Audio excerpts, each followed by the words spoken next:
दरवाजे से आवाज आई, खट खट खट। कौन है? पता नहीं कौन है। इतनी रात गए बड़बड़ाते हुए सावित्री देवी ने दरवाजे के बीच झरोखे से जाग कर देखा। अरे उमा, तुम इतनी रात गए जानती भी हो 2 बज रहे हैं। क्या है? आंटी जी, वो बाबूजी की तबीयत खराब हो गई है, उन्हें बड़े अस्पताल लेकर जाना होगा। अंकल जी से कहिए ना, वो अपनी गाड़ी से उन्हें।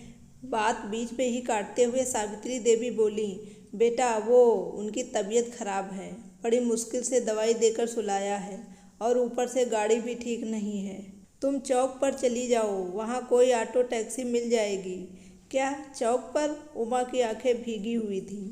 उसको लगा था इंसानियत के नाते अंकल और आंटी मदद जरूर करेंगे। रात को 2 बजे चौक पर? बाबूजी ने कभी 8 बजे के बाद घर से भी बाहर नहीं निकलने दिया। कारण अक्सर माँ बाबूजी समझाते रहते थे कि बेटा, ये वक्त असामाजिक व्यक्तियों के बाहर घूमते हुए शिकार करने का ज़्यादा होता है। वैसे भी आज के समय में इंसानियत बहुत कम लोगों में बची है, लेकिन आज तो मुझे जाना ही होगा और माँ को ढांढस बंधाकर आई हूँ। मुझे बेटी नहीं बेटा मानते हैं मेरे बाबूजी, तो मैं कैसे पीछे हट सकती हूँ। लेकिन अक्सर अकेली लड़कियों के साथ होती वारदातों की खबरें उमा के मन की आशंकाओं को और बढ़ा रही थी। लेकिन वो हिम्मत करते हुए अपनी गली से बाहर सड़क की ओर जाने लगी। अरे रुको, कौन हो तुम? पीछे से आवाज़ सुनाई दी। उमा ने घबराकर पीछे की ओर देखा तो गली के नुक्कड़ पर महीने भर पहले रहने आए नए पड़ोसी जो कि रिक्शा चलाते थे, उनको खड़ा पाया। अरे तुम तो हमारी गली के अमरनाथ भैया की बिटिया हो ना? कहाँ जा रही हो इतनी रात गए?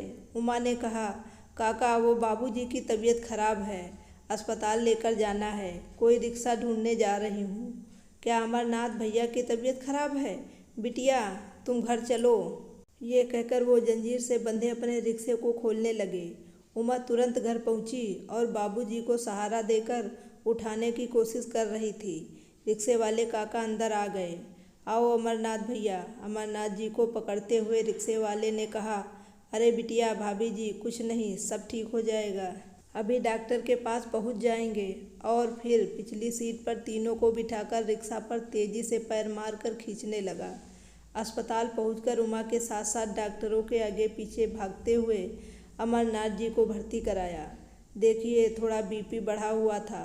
डॉक्टर ने उन्हें दवाओं सहित थोड़ा आराम करने के लिए कहा। बेड के पास बैठी उमा को शाम की वह तस्वीर आंखों के सामने नजर आ रही थी, जब बगल वाली सावित्री आंटी अंकल जी के साथ खिलखिलाकर गाड़ी से उतरी थीं।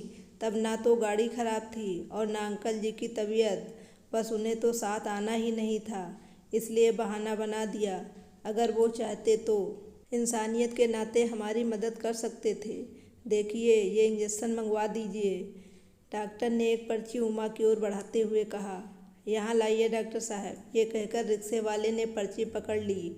तुम मम्मी पापा के साथ रहो, हम अभी लेकर आए बिटिया। ये कहकर वो बाहर की ओर तेजी से निकल गए। उमा एकटक उसकी ओर देखती रही। एक छोटा सा चद्दर वाले मकान में रहने वाला रिक्शा वाला, गली में सभी के घर 2-3 मंजिला थे। सभी के घरों में मार्बल पत्थरों की सजावट थी तो किसी के यहाँ टाइल्स की। बस वही एक घर अजीब सा लगता था, झोपड़ी नुमा सीमेंट की चद्दरों से ढका हुआ। कुछ ही देर में, लो डॉक्टर साहब। अचानक रिक्शे वाले की आवाज़ ने उमा को चौंका दिया। डॉक्टर ने इंजेक्शन लगाया और आराम करने के लिए कहकर चले गए। सुबह 6 बजे तक डॉक्टर ने 4 बार बीपी चेक किया। तकरीबन सभी में सुधार था। डॉक्टर ने अमरनाथ जी को घर ले जाने की अनुमति दे दी। वापसी में भी रिक्शा वाला बड़ी सावधानी से घर तक छोड़कर जैसे ही चलने को हुआ तो उमा ने बटुआ निकालकर 500 रुपये का नोट उसकी ओर बढ़ाया। लीजिए काका। ये क्या कर रही हो बिटिया? हम इन सब कामों को पैसों के लिए नहीं करते। आपने तो काम किया है ना काका, ये ले लीजिए पैसे। बिटिया, हमारे परिवार के जीवन यापन के लिए हम सुबह से शाम तक उस ऊपर वाले की दया से मेहनत करके कमा लेते हैं। हमें ज़्यादा का लालच नहीं, वो इंतज़ाम कर देता है हमारे पेट का। और वैसे भी एक ही गली में रहते हैं, ऐसे में हम और आप पड़ोसी हुए। और वो पड़ोसी किस काम का जो ऐसी मुश्किल घड़ी में भी साथ ना हो। ये कहकर उमा के सिर पर हाथ रखकर वो चलने लगा। रिक्शे वाले काका की इंसानियत देखकर उमा की आंखें भर आई। वह भीगी हुई आंखों को पोंछते हुए ऊपर की ओर देखकर बोली, आप जैसे भगवान रूपी पड़ोसी ईश्वर हर घर के पास रखे। कई दिन दवा लेने के बाद उमा के पिताजी पूरी तरह से ठीक हो गए। रिक्शे वाले की इंसानियत देखने के बाद उमा का सामना जब भी उस रिक्शे वाले से होता तो काका कहकर संबोधित करती थी और बदले में वो बिटिया कहकर पुकारते थे। एक दिन शाम को 5 बज रहे थे। उमा बाजार से घर की तरफ वापस लौट रही थी। रास्ते में एक जगह काफ़ी भीड़ इकट्ठा थी। शायद किसी का एक्सीडेंट हो गया था। उमा के अंदर इंसानियत जागी। उसने सोचा, पास जाकर देखती हूँ और अगर उसकी मैं कुछ मदद कर पाऊँ तो ज़रूर करूँगी। उमा जैसे ही पास पहुँचती है वो चौंक जाती है। जिसका एक्सीडेंट हुआ था वो कोई और नहीं बल्कि वही रिक्शे वाले काका थे। वो दर्द से करा रहे थे। उनकी मदद करने वाला कोई नहीं था। उमा ने उनको पास के अस्पताल में भर्ती कराया। सही समय पर इलाज मिलने से उनकी जान बच गई। जैसा कि आपको पता ही है कि रिक्शे वाली की इंसानियत से उमा के पिताजी की जान बच गई थी और उमा की इंसानियत से रिक्शे वाला पूरी तरह से ठीक हो गया। भले ही कोई अजनबी हो, लेकिन किसी की मुसीबत देखकर मुंह नहीं मोड़ना चाहिए। हमें इंसानियत के नाते मदद ज़रूर करनी चाहिए। दोस्तों, पूरी कहानी सुनने के लिए आपका बहुत बहुत धन्यवाद। अगर कहानी से कुछ भी सीख मिली हो तो इस वीडियो को लाइक ज़रूर करिएगा। Thank you very much.